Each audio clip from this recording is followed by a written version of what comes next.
Добрий день, шановні друзі. Оце іду і чхаю. Зараз поясню чому. Іду від 6-ї школи по центральній вулиці, вулиця Ковальська. Бачимо праворуч. Узбіччя викошено.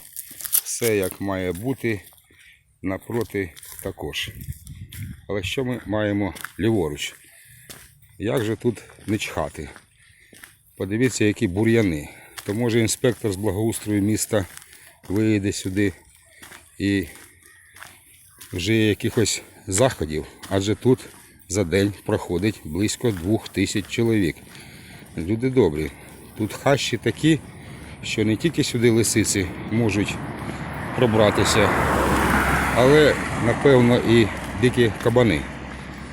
Ось доріжка, бачите, новенька тут, це вже не пам'ятаю, скільки 15 тисяч, мабуть, потратили на неї. І далі дивимося ліворуч.